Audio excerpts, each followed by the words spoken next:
হিসকি বা head cup যেটাকে আমরা বলি, খুব বিরক্তিকর একটা সমস্যা। এটা আমাদের সবারই এক সময় না এক সময় হয়ে থাকে, তবে এটা সমাধান পেতে পারেন বাসায় এবং তৎক্ষণাৎ। আপনাকে যেটা করতে হবে সেটা হচ্ছে লম্বা করে শ্বাস নেবেন অনেকক্ষণ, যতক্ষণ আপনি পারছেন। এটা আপনি শ্বাস ধরে রাখবেন, তারপর আস্তে করে ছেড়ে দিবেন। দেখুন আমি করছি, আস্তে করে ছেড়ে দিবেন। যতক্ষণ আপনি পারছেন মিনিমাম 30 সেকেন্ড ধরে রাখার চেষ্টা করবেন এবং আস্তে করে ছেড়ে দিবেন। এতে করে আপনার তাৎক্ষণিক হিসকিটা কিছুটা কমে যাবে।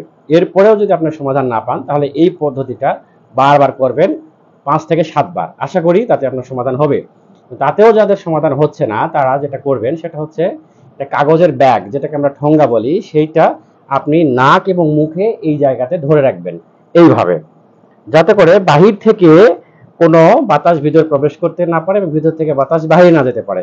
তাহলে এইভাবে আপনি নিয়ে 2 থেকে 3 মিনিট শ্বাস প্রশ্বাস নেবেন এই ব্যাগের মধ্যে। আস্তে করে শ্বাস ছাড়বেন, আস্তে করে নেবেন, স্বাভাবিক প্রক্রিয়ায়। এই কাজ যদি করেন, ইনশাল্লাহ 2 থেকে 3 মিনিটের মধ্যে আপনি টোটালি হিসকি থেকে মুক্তি পেয়ে যাবেন। যদি অন্য কোনো সমস্যার কারণে হয়ে থাকে, যেমন ইলেকট্রোলাইট ইমব্যালেন্স হতে পারে, আরও কিছু শারীরিক অসুস্থতার কারণে যদি হয়ে থাকে, তবে সেটা আপনার ভালো হবে না এবং এর জন্য আপনার একজন চিকিৎসকের পরামর্শ। থ্যাংক ইউ, ভালো থাকবেন।